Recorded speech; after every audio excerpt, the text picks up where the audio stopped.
Meep. One of the things that makes Fantastic Mr. Fox so brilliant to me is how paradoxical it is by design. How its ideas and execution often directly conflict with each other, yet how cohesive it still manages to feel at the same time. I mean, for starters, it's ostensibly a children's film in which our protagonist is suffering from a midlife crisis. Mr. Fox, not unlike myself, is a depressed, washed-up tabloid journalist who writes cries for help disguised as columns, who finds himself frozen by the passage of time, caught between nostalgic fondness for the past and increasing awareness of an impending future. Honey, I'm 7 non-Fox years old now. My father died at 7.5. I don't want to live in a hole anymore. So he decides to do something about it by reenacting his youth, stealing poultry from the local factory farms in dangerous, exhilarating heists at the expense of his friends' and family's livelihoods. On paper, this makes the film sound like a harrowing domestic drama, and it sort of is, but again, the actual execution is childlike. Wes Anderson's signature dollhouse aesthetic is on full display here through carefully crafted, briskly paced, stop-motion animated action set pieces set to mostly upbeat tunes with heavy dashes of lighthearted humor thrown in. It's the most whimsical film about existential dread you could possibly imagine. And what is still, to this day, so refreshing about the conflict between its whimsical execution and its heavier subject matter is that the tonal balance is fairly even. One approach does not overshadow the other. It is entertaining and hilarious, but it is also emotionally impactful when it needs to be. You made a promise to me that if we survived, you would never steal another chicken, turkey, goose, duck, or squab, whatever they are. Why? Why did you lie to me? I know that using animals to tell a story centered around human nature isn't an entirely unique concept, but I think Fantastic Mr. Fox uses it in a distinct way. The world of the film is very astute and proper. The animals dress and act like nuclear families of the 1950s.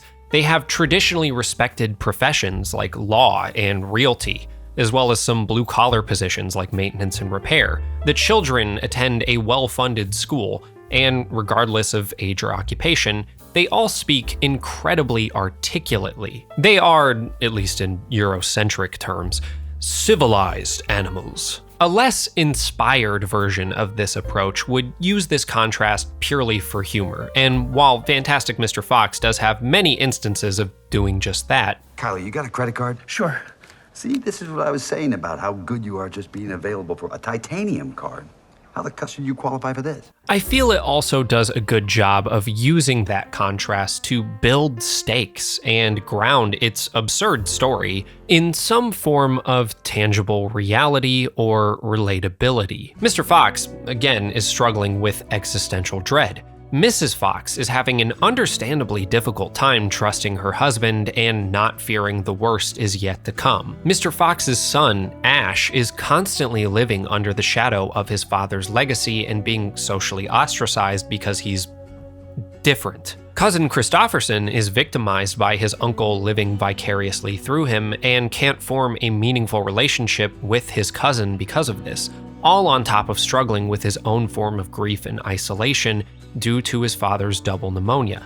And Kylie is Kylie. Basically, what I'm trying to say is that each of these animals has a relatable internal conflict that, while somewhat driven by their instincts, is also very human. I think at the end of the day, I know. We're wild animals. I guess we always were. Meanwhile, the corporate farmer antagonists, Bogus Bunsen Bean, act more like ferocious animals than pretty much any other animal in the film, minus Bogus's rabid dog. I know that everything I've said so far seems like over-intellectualizing a bit, which is fair, given that Fantastic Mr. Fox is a simple family film. But to me, that's also another facet of its paradox. Fantastic Mr. Fox is a simple film that deals with very complex things. It does a lot with a little. And I'm not just saying that about its story either, it also applies to its technical aspects. Looking at the behind the scenes footage reveals a fairly methodical and well laid out process, almost to the point of being an exact science, which is ultimately used to create movie magic in its purest form. Every individual frame is delicately handcrafted to perfection while also preserving a lot of imperfections. One thing I've always liked in terms of stop motion is puppets with fur. I like the way the fur moves. The animators call it boiling because you can't really keep it still, so it sort of moves around on its own. The film is weaved with a level of detail so intricate that it all becomes invisible once you take a step back and look at the big picture. But I do think this level of granular detail digs all the way down to the themes at the core of its story. Now, in a way, this video was about to become a paradox of its own because I'm coming to resent the idea that it's a YouTube video's job to tell you what a film is really about, especially in the case of a film like this. I mean, what is Fantastic Mr. Fox really about? Is it a film about learning to let go of the past and overcoming your greatest fears? Is it a film about forgiveness? Is it about embracing neurodivergence or not letting anyone else's life define yours? I'm not different. Am I? We all are. Him especially. But there's something kind of fantastic about that, isn't there? Is it about utilizing your base instincts not for selfishness, but for collective gain? Is it warning us about the dangers of living vicariously or becoming hyperfixated on a singular goal? Is it telling us that comfort is better than luxury? We are poor, but we're happy. Come see, come ça. Is it arguing for the merit of theft in a world governed by corporate greed? I think there are plenty of valid arguments for all or none of these quote-unquote true meanings. Though the film breezes by rather quickly and feels tied together in a neat little bow by the end, it still leaves you with a lot to chew on, and what details or themes you find yourself attached to are ultimately up to you. That's a huge part of what makes this film and film in general so beautiful to me. But if you want my 2 cents on what this film really means, I think the film hinges most on Mr. Fox's core struggle, that paradox of being stuck in the passage of time. Him being so terrified of the future that he retreats to the blinding comfort of nostalgia, never taking a second to consider what's happening right now, even losing appreciation for his own family in the process, not considering or respecting his wife's feelings or their future together, not engaging with his son based on the person he is becoming, but rather as the idea of what he wants him to be. I kept wondering, who is this little boy gonna be? Or girl. Right, because at that point we didn't know.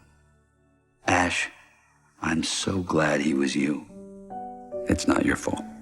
It's mine. I gravitate toward this particular part of the story for a multitude of reasons, mainly that I too, as I mentioned earlier, am an overly nostalgic person who tends to dwell upon the terrifying nuance of existence, especially the fear of death, to the point of burnout and depression, which is only exacerbated by the holidays, the time of year when I non-coincidentally tend to revisit Fantastic Mr. Fox. This year though, around Thanksgiving time, as I inevitably rewatched the film, I found myself simply in awe of it, much in the same way I was when I first saw it as a kid, adoring the level of detail, marveling at its visuals, resonating with its themes, and fawning over its craft. It was a feeling I hadn't recaptured in a long time, and the only way I managed to do that is by, paradoxically, just being there with the film in the moment, taking all of it in at once as it was happening and enjoying it as a holistic experience. So I guess if I had to boil this film down so simply, I'd say what it's really about to me is, for once in this short life, not letting anything distract you from appreciating the beauty that's happening right in front of your eyes. That was a good toast.